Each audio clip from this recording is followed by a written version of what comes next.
It's the search for answers that has brought us here together today.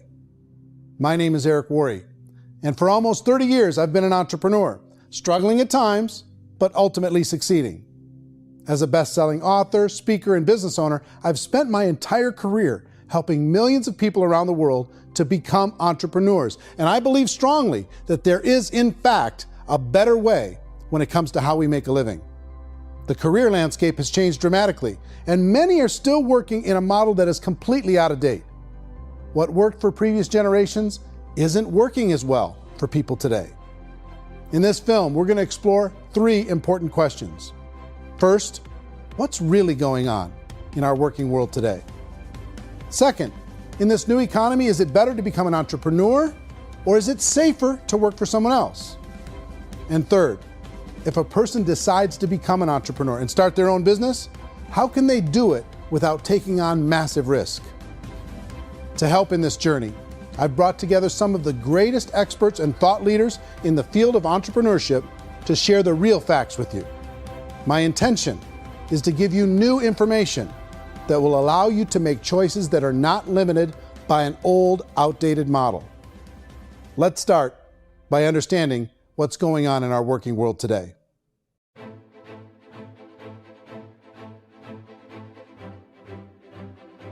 Let's look at unemployment. 30-40% of the people are honestly not working, but would be working.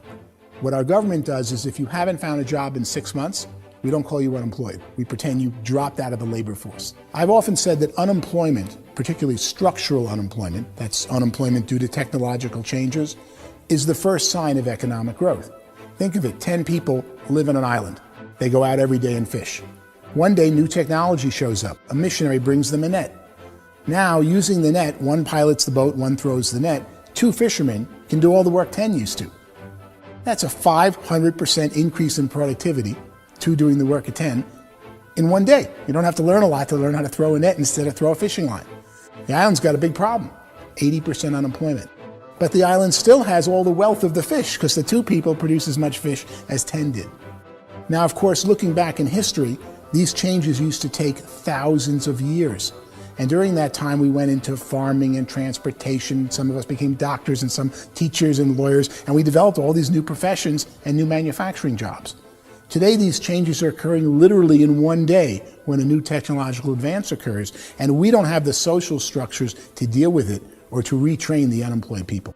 So one of the things that I think is interesting as I travel across the country and really travel around the world is the way that we work and the way we get paid for work is changing pretty dramatically. On a global basis, everything is being turned upside down because of the rapidly advancing technologies. They are eliminating many jobs, and we have been left with many people not prepared for the jobs that exist. A lot of demand in public companies was to squeeze out all the fat and to get just as much margin as we possibly could, and fat equals humans. So this idea of job security in information age is so obsolete, but it's still taught inside our school system, and that's where the problem starts. There's no financial education in school system, and people are still trained to be employees to work for that paycheck. This is a chart on the middle class. What's happening in the middle class, those that went to school, their incomes have been coming down for years. And parents still say to their kids, go to school, get a job. Now what happens to all those middle class people who are dropping off the ends of the chart? Well, they become what's called working poor. And this is what happens to working poor. But they say poverty is ending. Well, poverty may be ending, but working poverty is going up. And this is food stamp usage. So food stamp usage in America is going through the roof right now, because people cannot earn what they call a living wage. Most people have experienced financial pressures that I think are probably greater than they have been in the past. If you're not working for yourself, then it's going to be a pretty hard road for a lot of people. Today, if you're going to control your future, the 40-40 plan is gone, where you can graduate from college and get a job and work for 40 hours a week for 40 years. That day is gone. So some of these charts actually tell you what's going on. And this is a really interesting one, you know. People are going back to school because if I go back to school, I'll get a nice job. But this is what's happening to, it's called Sallie Mae, which is the student loan guys. Student loan is going through the roof. It's now over $1 trillion, and student loan debt is worse than credit card debt. So when people stopped using credit card, the government got people into student loan debt. And the problem with student loan debt is you can never be forgiven. See, with credit card debt, you can declare bankruptcy and then all's forgiven. But student loan debt, you can declare bankruptcy, you still owe it. It's the worst of all debt. But this is the next picture. Look at this chart here. This is what's happening to wages of college graduates. It's going down. So you go to college, you rack up all this debt, but you earn less money. Now, that's not that intelligent. Average person who's been working a lifetime in America today is ending their lifetime at 65 with about $41,000 in assets. They earned just enough to survive. I think in the United States we have something like 17 trillion in debt. That's just the federal government debt. We got another 2 in municipal and in other, let's call it almost 20 trillion government. We've got 40 trillion in private debt. That comes up to close to 60 trillion. When you then add something we never had before, what you were talking about, when we look at the unfunded portion of Social Security and primarily Medicare, Medicaid, that at the most conservative estimates from outside firms, Kleiner Perkins, 67 trillion and growing. That's more than all our other debt. There's less conservative estimates that say it's 84 trillion or higher. I added up conservatively $127 trillion in total debt. Debt is a financial drug. When you take it to excess, it's like taking a drug. Yeah, it makes you feel better, it enhances your performance, but at a huge cost, eventually it kills you. And so that's what happens. We keep doing more and more debt, and you get less and less results, just like a drug, until the debt gets so high that it crushes the whole system. That's where we're at, 8.2 times GDP. You know who I feel sorry for? I feel sorry for the person who dreads going to work, who is sick to their stomach on Monday morning, who hates their alarm clock, who gets a little glimmer of hope on a Wednesday because it's hump day and says, thank God it's Friday. And they live for those 2 days a week where they get to be themselves and they don't have to be around people they don't like, and they don't have to play the political game in the office, and they don't have to live this half life. The person that works 50 weeks a year just to be able to have the 2 weeks for vacation. And you know what happens to most of them nowadays?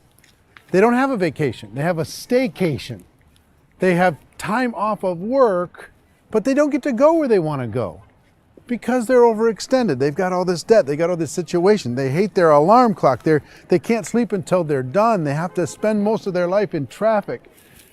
I feel sorry for that group of people because there's a better way. They just don't know it. I see this really interesting attempt at rugged individuality in a 6x8 rectangle.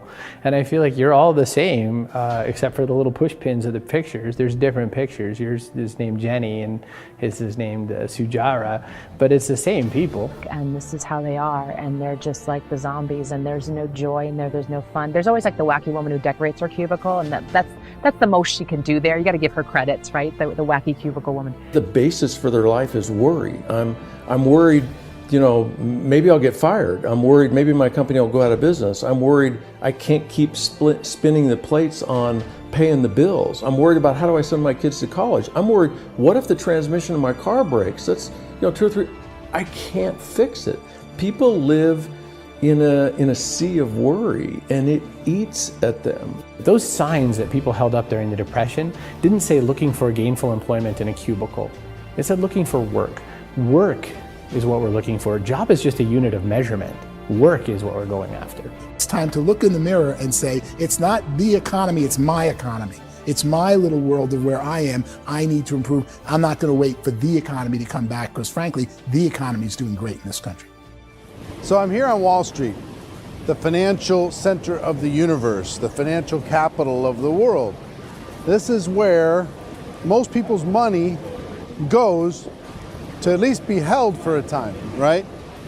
With interest rates in banks being effectively zero, and many experts are predicting it's going to stay at zero for the next 10, 20, even 30 years, people feel like they don't have any choice but to put their future into equities, to put their future into the hands of other people on this stock market, and hope that the stock market goes up, hope that the stocks that their advisors pick or that they pick goes up. That's one way to go, I guess. It's my personal belief that if you put your future into the hands of yourself, in other words, you have earning power by yourself, I think you're a better investment than these guys. I think you controlling your future is a better option than handing over your retirement to these guys. The average household income in the United States is approximately $50,000 a year, what they call the middle class. To reach the top 25% of income earners, you'd need to earn at least $90,000 a year. To reach the top 10% would be a household income of $140,000, the top 5%, $190,000, and to be in the top 1%, you'd need a combined household income of at least $380,000 a year. So here's the question. What do you think would give you the best chance to move up and get to the top 10%, the top 5%, the top 1% or beyond? In my opinion, and in the opinion of many, many experts, the answer is to become an entrepreneur, to become your own boss. I think you have to be a business owner. I can't, the only time I ever say to someone it'd be great to be an employee is when they've already told me they've surrendered. I only tell people who are wounded spiritually that they should be an employee. And it's that feeling that you get when you pick up the backpack off the little Cub Scout and say, "Don't worry, little guy, we'll get you back to the camp."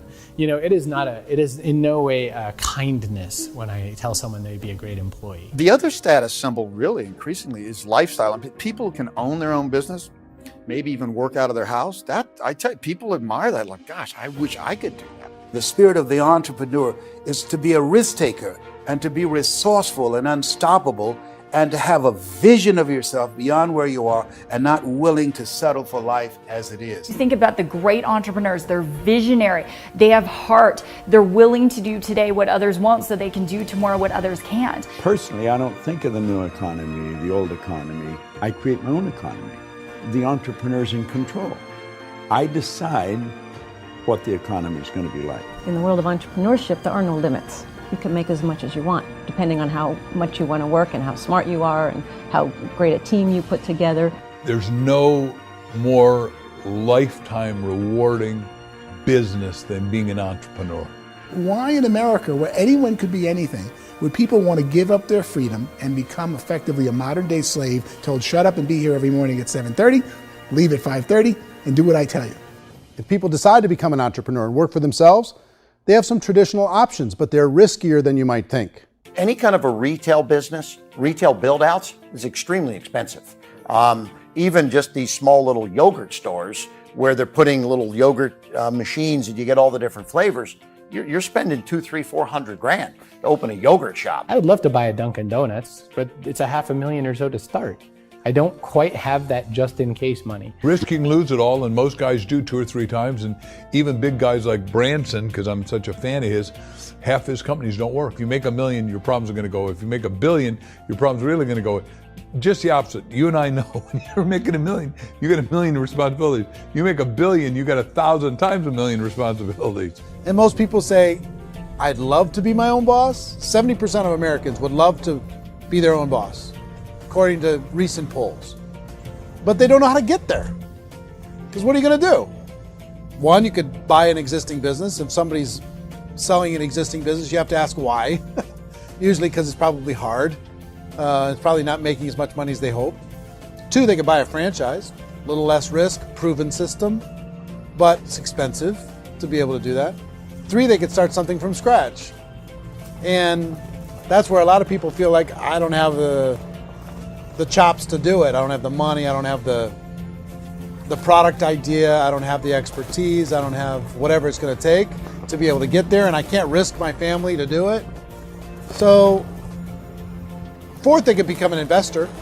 A lot of people in this town invest to try and figure out a way, but you got to be pretty smart with that game too, right? Venture capitalists, who are the very best and most sophisticated in investing in new breakthrough businesses, make it on 1 out of 11. That means 10 out of 11 are mediocre or fail. Most of them fail. That's the risk there. An angel investor is lucky to get 1 out of 15 or 20. A business is a team sport. Like, I have to have accountants, I have to have engineers, I have to have systems designers, I have to have sales, marketing, I have to have accounting, I have to have mission statements, I have to have legal and all that. The average Joe Schmo, even me, I go out there, I don't have the skills to put a business together. I think the bottom line for the 4 traditional options is they take money, sometimes a lot of it. They take expertise, and they take time. All of that adds up to just too much risk for most people. I bought a business from somebody else and it was a lot of work. And you start wondering, what did I just buy? Because I guess ultimately I own your email list and I just overpaid for it. People that start their own business, they spend a lot of money, they spend a lot of time, a lot of effort to get things started. And the more you invest on the upfront, the harder you typically work at it. I can tell you what the success rate is of a restaurant. What is it? They're crazy enough. About 90% of them fail. About 90%, in how quickly? Year less. Wow. And if we're talking non-franchise, we're talking franchise, Sure. That's totally different. Yeah. But our students aren't getting franchise restaurants. You got to invest big money. Exactly. And with someone like McDonald's, you've had to work with the company for a long period of time, really know the Even have a business. chance at investing $1 million. Have a chance, and it's a slim chance. What if there was a way that you had all the proven aspects, the comfort aspects, and you could still control your own life? What if there was both? In other words, you didn't have to create everything from scratch. You didn't have to be a super leader. All you had to do, what if there was a proven product already? You didn't have to create the product. And there's a proven system already, proven training already. Everything except an employer. That was the only thing that you didn't have. Do you think more people would be open to working for themselves in that environment?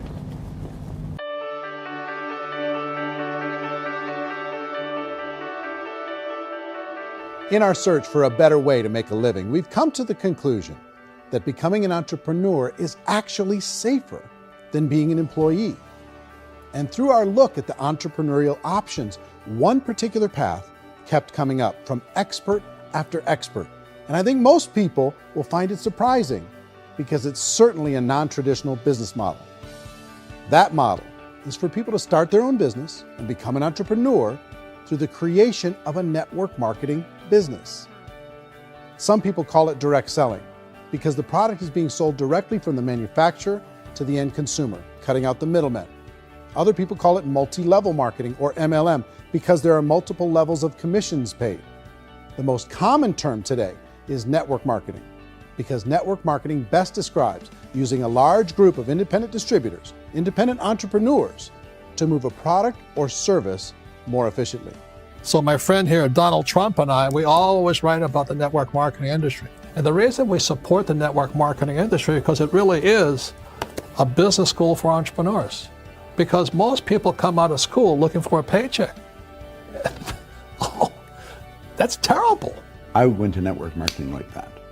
I think if it didn't exist, we should invent it. It is that good. I think direct selling is a great way to do business today. It's very easy to get into that industry, and you can be self-employed, be in effect an entrepreneur. When we see multi-billionaires adding network marketing companies to their portfolio of companies, that would be a clue. When we see people who are very famous authors and very famous business people endorsing the industry, that would be a clue. These network marketing companies aren't $50 million companies. They're billions and billions of dollars. They lead the stock market. They're major companies. When we're going to get it? And you're going to school to work for a paycheck. But if you want to be rich, be an entrepreneur. And network marketing gives you the spirit to be an entrepreneur. A traditional company will spend up to 50% of their total revenue on marketing. Network marketing companies use a different approach. Instead of having all that extensive marketing expense, they utilize a network of independent distributors to do the marketing for them. Now, why do they do this? First, because word-of-mouth advertising is so much more effective today than traditional media advertising. Second, some products need to be explained or demonstrated and an independent salesperson can do that more effectively than an ad campaign. Third, it's completely efficient. The company only pays for the marketing of their product if a sale happens and not before. Imagine if Amazon allowed you to become an independent distributor and paid out 40% of its revenue to that distributor group. All you had to do as a distributor was recommend a product, and if a person bought it on Amazon, Amazon would take care of all the logistics and you'd get paid for bringing the customer. Now imagine you got paid for every purchase that customer made for the rest of their lives. Well, Amazon doesn't offer this option, but network marketing companies do. 85% of all buying decisions in our society are made as a result of word of mouth or reputation. We're recommending things to each other all the time. You know, who's your dentist? Who's your doctor? Who's your lawyer? What detergent, are you using? What legal system are you using? What product are you using? We're talking to each other about the things that we love anyway. When you go into a big box retailer, you're lucky if the clerk looks you in the eye, much less gives you any detailed or accurate information about what you're purchasing. So of course, this personal information, this education coming from a friend, a neighbor, a relative, or even a stranger, but one who has experience with the product is extraordinarily valuable. As a matter of fact, network marketing can educate consumers probably better than any other form of marketing. It certainly can do better than advertising, because advertising usually has a certain hype to it and you can only get limited information. So, network marketing trumps advertising. If you were a typical sales company and you wanted to sell $1 million a month worth of product, you might go find 100 superstar salespeople. The quota would be $10,000 a month. So network marketing as a distribution system just flips the numbers. So we use 10,000 happy, raving fans of a particular product, and we don't concern ourselves so much with how much product each one of them individually sells. If they sell just $100 or $200 a month, and there's 10,000 of them, you're selling $1 million to $2 million a month worth of product. And that's the best way I can explain how network marketing works. This is the marketing arm of the company. There's not money being wasted on bricks and mortar. There's not money being wasted on inventory that's sitting stagnant somewhere. There's not of employees standing around that don't have customers. These are people that are going to connect with customers. These companies allow people to become independent distributors for extremely low cost and with no minimum time or sales quota. Essentially, they own their own business and can provide as much or as little sales as they choose. In other words, the distributor gets all the benefits of traditional business ownership without the risk. The advantage of network marketing is the ease of entry, the low risk, and the low startup cost, because almost everything else has very high risk. You can get in for a minimal investment. You're buying into a system that's already been proven, products or services that have been proven to work. The keys to network marketing is providing an opportunity for the masses to get involved, providing an opportunity for the average person who doesn't have the resources to start their own business. All of this so far is fairly straightforward, but network marketing offers another benefit, and it's this benefit that makes it so interesting for entrepreneurs. Network marketing allows a distributor to build their own network of other distributors and then compensates them on the sales created by that entire group. Direct selling is, at its base, very simple. It's the sale of a product or service to an individual on a face-to-face, one-on-one basis, just the way we're talking right now.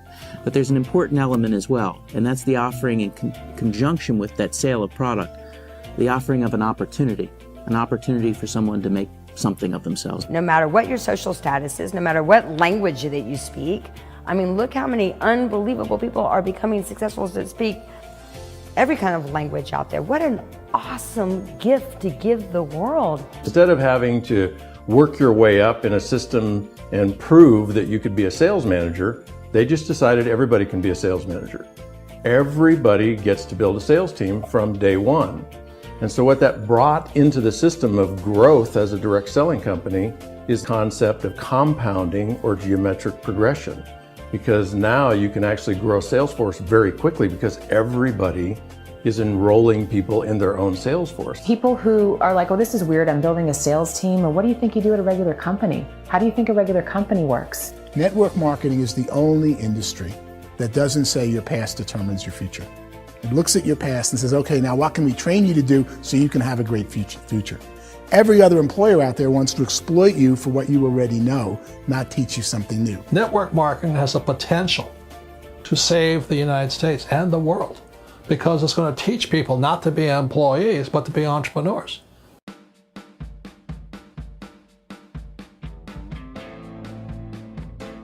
According to the Direct Selling Association, if you add up all the network marketing companies around the world, they combine to do over $178 billion a year in retail sales. To give you an idea of how big that really is, the NFL, the National Football League, does approximately $9 billion a year. The music industry does a little more than $16 billion a year, and the movie industry does about $80 billion a year. Using a conservative average, network marketing companies pay their distributors about 40% of that $178 billion in the form of commissions, which adds up to more than $71 billion a year. That's almost $6 billion a month. It's almost $200 million in commissions every single day. So it's certainly working, and people are making serious money in network marketing. With the growth of the direct selling industry over the last 10, 15, 20 years, we've seen a broader understanding of the channel. We have seen more and more people getting involved in the business, so our penetration in the marketplace has increased, and thus the understanding in the marketplace of who we are has increased. And we've seen non-direct selling companies look at the direct selling model and say, something's going on there. People are making money. Companies are being profitable, individuals are being motivated, product is being delivered to market. Maybe we should explore this. Some people think only the people at the top make money. Well, let's take a look at that as well. In the network marketing profession, there are roughly 500 people in the world who earn over $1 million a year. If you round that number up to $2 million a year, that adds up to about $1 billion a year. That takes the $71 billion paid out each year down to $70 billion. So where does the rest of the money go? The vast majority goes to part-time people making anywhere from a few $100s a month to many thousands of dollars a month.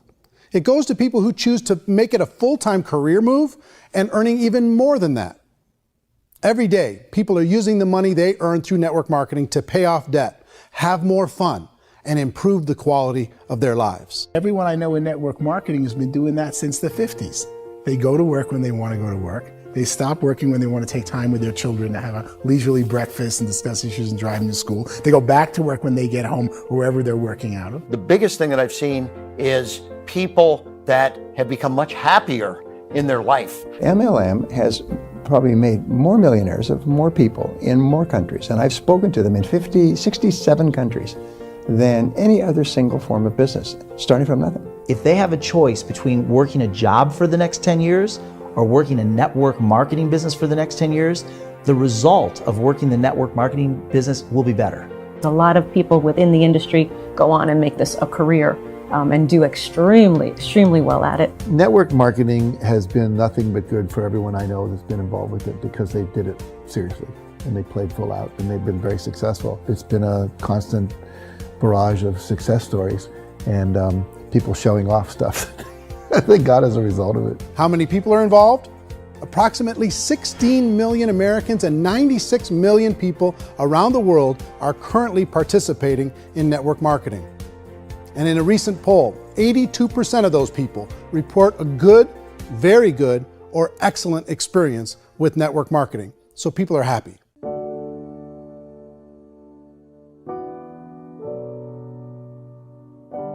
So I've taken a look at the network marketing profession and really tried to understand why so many people are confused as to the validity of this as a business.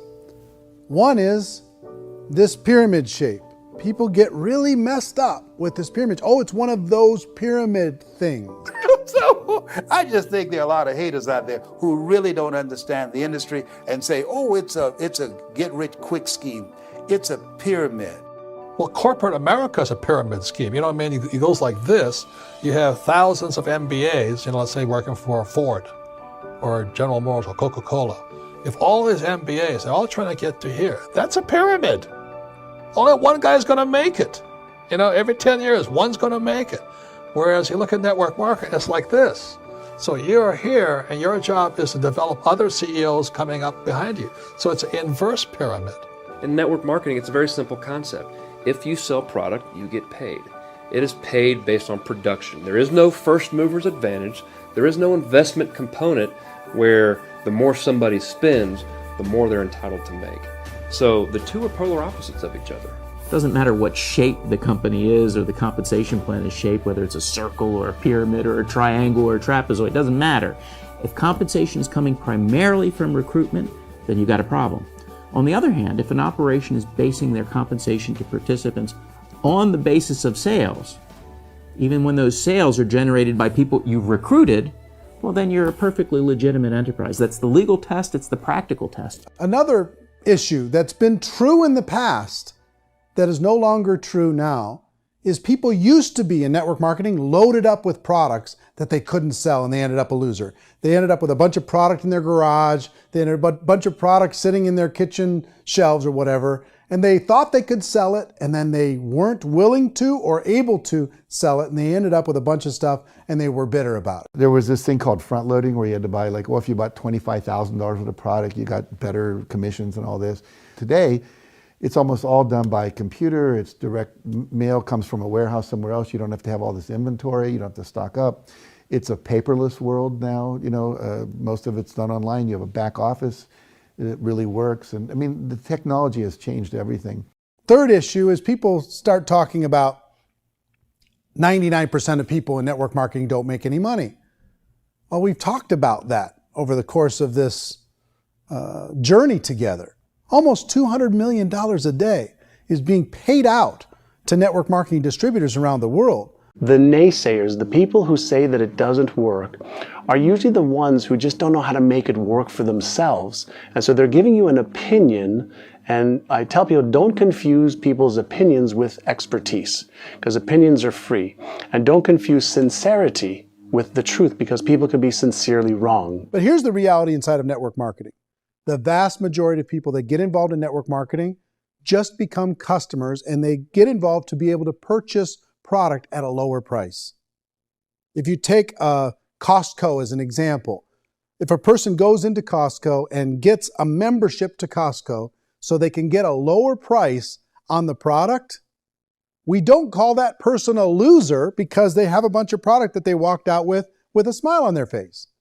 Yet when some people want to take a look at network marketing, they say, well, those people, they're just using the product and they aren't earning an income, so they must be a loser. They're not a loser, they're a happy customer.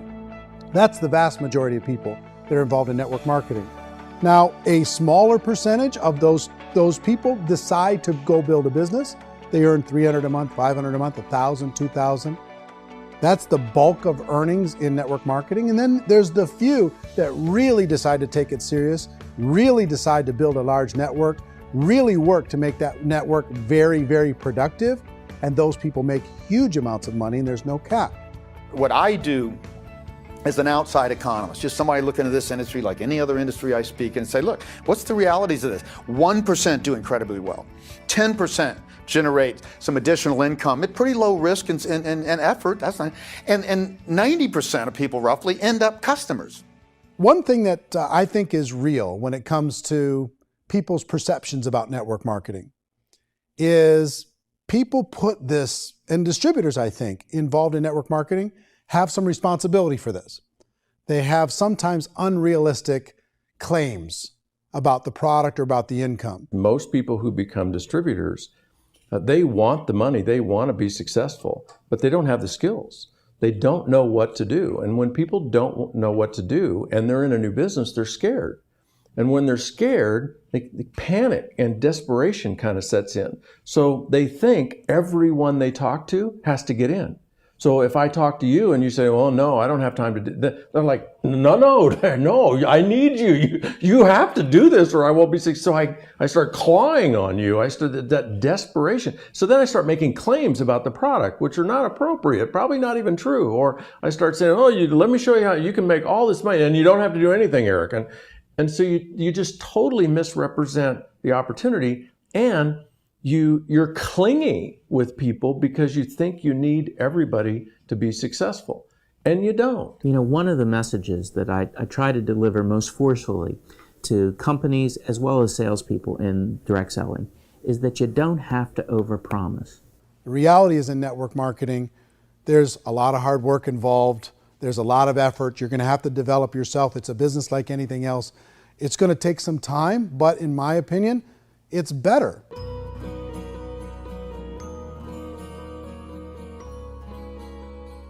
It's light years better for people starting today than it was even 5 years ago. I think it's more widely accepted now, and people understand it is a business. It is being an entrepreneur. It is being a business owner. Our belief system is based upon our evaluation of something, and frequently if we reevaluate a situation, our belief about that situation will change. The industry has changed and it's grown up. It's totally transformed. You've got young people today that have grown up with social media, and they understand networks. They understand how people are connected through technology, and they understand how money flows through those networks.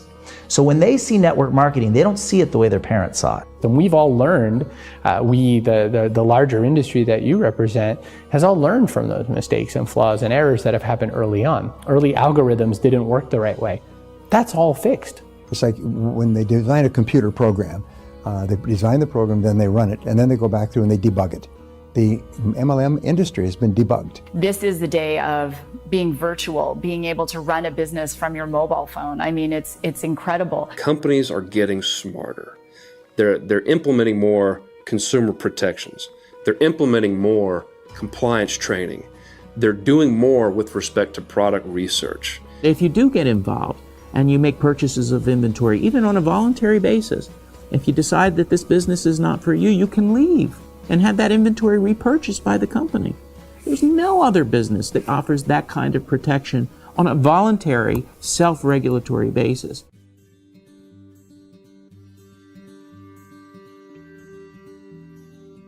If you decide to look further into a network marketing business in order to generate more cash flow for your family, I would recommend reviewing the following 4 elements. First is the product or service. And on the product or service, I would ask 5 important questions. 1, do you like it? Is it something you would feel comfortable sharing with others? 2, is there a recognized need in the marketplace? It's hard to create a need if one isn't naturally there. 3rd, does the product meet that need? Does it solve a legitimate problem for consumers? And 4th, is it priced to sell? Can it compete in the marketplace? And 5th, is it priced for profit? Is there enough margin for the company and the distributor to be able to generate income for the long term?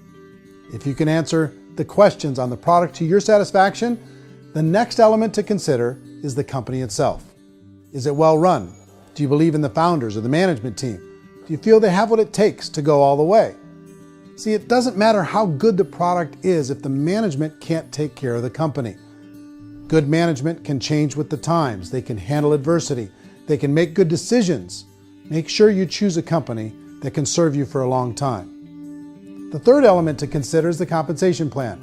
And with that, there are 3 important things to look at. First, a brand new person needs to be able to generate some money fairly quickly. It may be an obvious reason, but you can probably imagine the ripple effect of a distributor getting involved and having even a small victory fast. That can only help with the overall success of the organization. Second, a person should be able to develop a moderate part-time income in a reasonable period of time. As they develop their network and as their sales grow, they should be able to enjoy more benefits. And third, for the people who are really serious, for those who decide to really go pro in the network marketing profession, there should be the possibility to make a serious full-time income if they work hard and are committed to developing their skills. If you're comfortable with the product, the company, and the compensation plan, the last thing you should look at is the support that will be made available to you. Does the company have a website? Does it have a solid online reporting tool? Do they have comprehensive training available? Do they host events to help you build your business? If you decide to do this, what kind of a support system can you plug into? Choosing a network marketing company is a personal decision. But evaluating the 4 elements of product, company, compensation plan, and support is a great place to start. Is the company promising that you're going to get rich quick or that you can make a lot of money without a lot of effort? That's a red flag. Is there a product that you really believe in that you think can be sold? Or are you being told by salespeople or the person who's trying to recruit you or by the company itself that don't worry about the product, all you have to do is recruit other people into the business? Red flag, warning sign. If you're hearing that, take a second or even a third look. Get to know the customers, the products, the business, have some success, and see where the opportunities might take you to move up in the organization. You want to find out how concerned are they about my education, my training, and my development? Is there a space for me to grow? Most important question. Learn everything that you can about the product. Make sure it's something that you believe in, and learn everything you can about the industry and work that system. You have to be very passionate about whatever that company is doing. I would get involved. You can always test drive anything, the product, the service, the community, and then lean into it a bit. If it feels good, then lean into it a lot. Behind me is the Lincoln Memorial. And this is a place where Martin Luther King Jr. had his famous "I Have a Dream" speech. And at that speech, he talked about his dream for equality for everyone around the world, and that's a noble dream.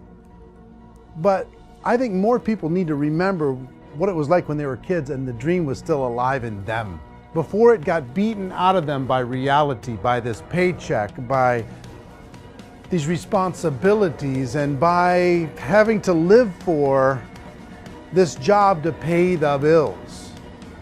I think people need to remember that, go back to that.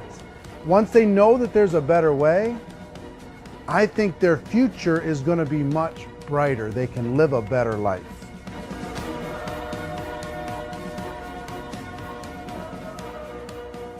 So if you're considering getting involved in a network marketing company, let me offer you just a few pieces of advice. First, network marketing isn't perfect. It's emotional, it's challenging. Like any entrepreneurial venture, it can have its up days and its down days. But if you have an entrepreneurial bone in your body, it's just better. Second, if you're gonna do it, decide to be professional. Decide to go pro. It's better to do that than just be this amateur sticking your toe in the water. Third, as any professional, you're gonna have to learn some new skills. And I promise you, inside of the network marketing profession, they're not too difficult to learn. Fourth, like anything worthwhile, it's gonna take some time. Don't expect that you're gonna get to the finish line right out of the gate. And fifth, it's worth it. It's worth it to be able to take charge of your life again. It's worth it to be able to control your own financial situation. It's worth it for the people you're going to be able to spend time with. It's worth it for the things you're going to be able to see and the experiences you're going to be able to experience. It's worth it for the causes you're going to be able to contribute to, the lives you're going to be able to touch, the customers you're going to be able to help, the friendships you're going to be able to develop. I promise you, it's worth it. Remember, most people are searching for answers just like you are. But I do have to tell you the catch to network marketing. If there is a catch, if you want to understand this from an emotional point of view, people say, well, it sounds too good to be true. It's not, it's hard work. But here's the catch. Most people still don't understand it. So you're going to have to endure the loss of social esteem from ignorant people. The uneducated will think less of you. Now, if you can handle that, you're on your way. If that's going to destroy you, you know what? Entrepreneurship in general probably isn't in your future. If you can face that catch, you can become unstoppable. I want everyone to really contemplate this if they're not in network marketing. You're in a job, you probably have a mortgage, you have rent, you have debt, whatever's going on. You're in a prison.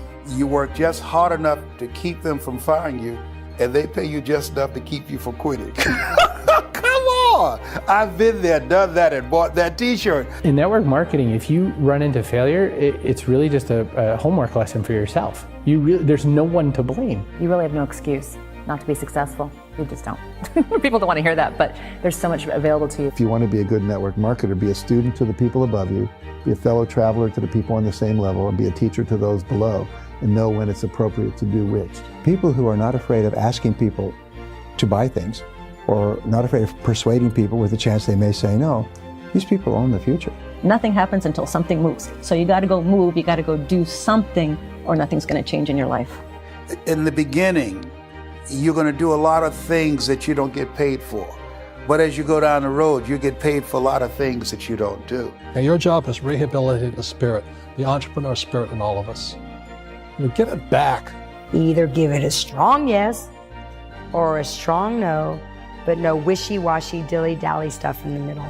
There's dreams and there are nightmares, but I believe that the biggest nightmare of all is when you don't pursue your dream. You're going to see some monumental growth in this profession. It's an exciting, exciting time to be involved with the network marketing profession. The next 10 years, I see just exponential growth. When that tipping point comes, it's not a matter of asking somebody, have you ever heard about network marketing?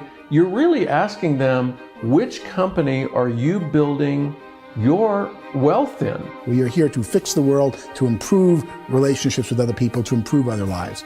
And the real reward comes as an entrepreneur in any level from teaching somebody something and watching them soar. There is no greater reward.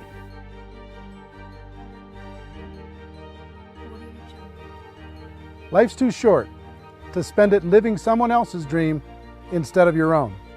It's too short to spend it living at a fraction of your potential. Can being an entrepreneur be a challenge at times? Sure. But here's what you get in exchange. It can be yours. Something that you built, something that you created, something that you made happen. This balloon represents your dream. It represents entrepreneurship. My wish for all of you is that you would reach out and grab it. The choice is up to you.